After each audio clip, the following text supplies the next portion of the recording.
The audit service say one reason we make them they do the audit now for fair not for true. If the over 80 billion loans where government give pan the Ebola threat reach usai for go and serve if the right people benefit. The Ministry of Health and Sanitation been agree say well body na human right to plenty salon people and then forget access. Two institution them where the audit service watch for do the report on the audit of the management of the Ebola funds report. We look from May to October 31 to October 2014. Now the Ministry of Health and Sanitation and the National Ebola Response Center, where will be known as the Emergency Operations Center. The audit service watch the disbursement when how the Ministry of Health and Sanitation been the couple. Then Fenot say 15.8 billion loans will come out from the Ministry of Health Emergency Fund, no get explanation, and 453 million loans from the Health Miscellaneous account, self no get document how they spend them.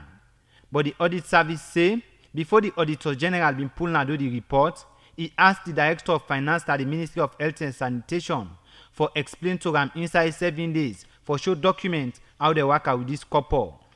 And say where the answer come from the Ministry of Health and Sanitation.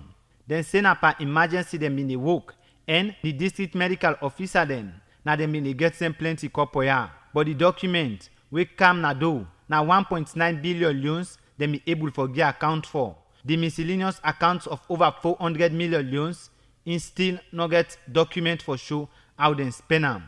But the 15.8 billion loans how Iwaka 219 million loans the Ministry of Health say them pay weekly allowance to the well body will command them, but they not be able to not who that's not the person where them pay to. Now the Budget Advocacy Network all time don't they ask government for make them get strength support the Abuja Declaration with about 50% per the national budget to the health sector. But if we not strengthen the institution them, we just they put a couple. Nobody not go know who side some couple they go. Just like waiting the audit service report is say. Abubakar Kama, coordinator of Budget Advocacy Network. Indeed, yes, we advocate for like more money going at the health sector. That no doubt about that. But we also they try to ensure say they advocate for let them use them money there so judiciously. Now that could even support within the Auditor General. I don't police right now. The report where it don't police. In terms of strengthening the health system, then most of the health budget tracking is all we do. We can always count recommendation no particular aspect there. And we don't say again the ACC don't do system review for key ministries, including the Ministry of Health. I mean, the fact of the matter is, even a very small institution, CS or CBO, for well notice, they need to adhere to certain basic financial principles. It is no secret, for instance, if institution gets something for do with 98.1.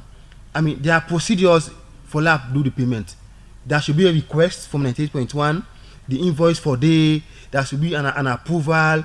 There should even be a minute as to how we choose 98.1. I mean, and there should be also be an evidence that we pay the money directly to 98.1 and evidence for chasing 98.1 receipt money receipt. 12.7 billion loans for ambulance and mutukadem. No get who that's them pay to. Plenty other couple from the Ministry of Health and Sanitation. The audit service report we come out na do show say the ministry not been get proper documentation but how they spending couple ya. The audit report say the Ministry of Health and Sanitation not be able to follow the procurement law them. We get contracts pan the Ebola threat.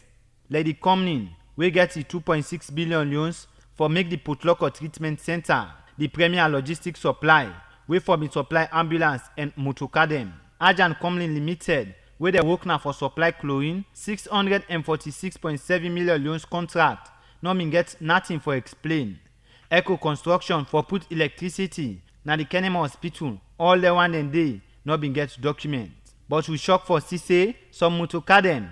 We camp and the burial team work 1 week, then a garage. But the argument na emergency. Even in the procurement situation, we are in now the more they emphasize in terms of any procurement in emergency situation with the bypass on certain procedure. Yes, but even that the Procurement Act make provision for how waiting for do in an emergency situation. I mean, in an emergency situation, if I want to give money to institution A or institution B, that don't mean say in an emergency situation we question for day. You know what I'm saying? In an emergency situation, if you just take the money, I give you. Then you back and give the money. If you just take the money, go use them, you know, report back. No. So even in an emergency situation, basic financial principle must be adhered to, while at the same time reducing the bureaucracy away in terms of accessing the resources.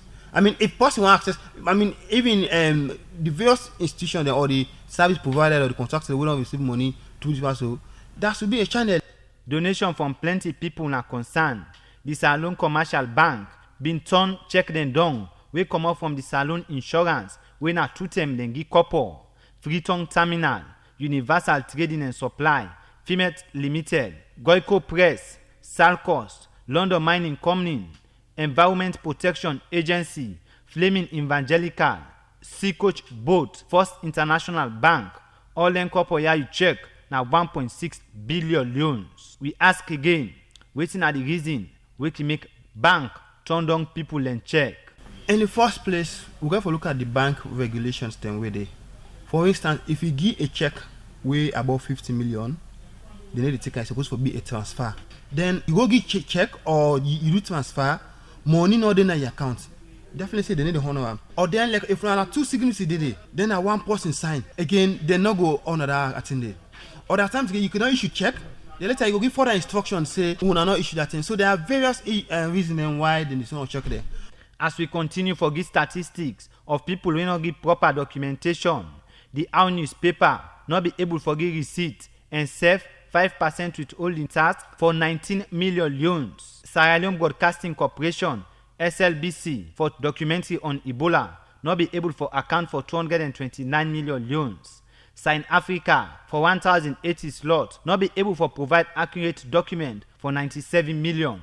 500 million loans from the Health Emergency Fund to the Ministry of Health and Sanitation account not get proper document.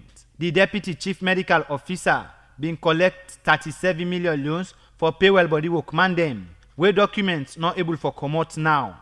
Ministry of Political and Public Affairs then couple wey dem get for support PPRC for first the Ebola sick not been get plenty documents. Dr. TB Kamara wey dey in charge na Connaught Hospital na in name dem be the right couple for pay Connaught Hospital workman dem. Ministry of Social Welfare not be able for give document for two couple 648 million 263 million. The ICT director na the Ministry of Health and Sanitation. Plenty time na name them in the right couple.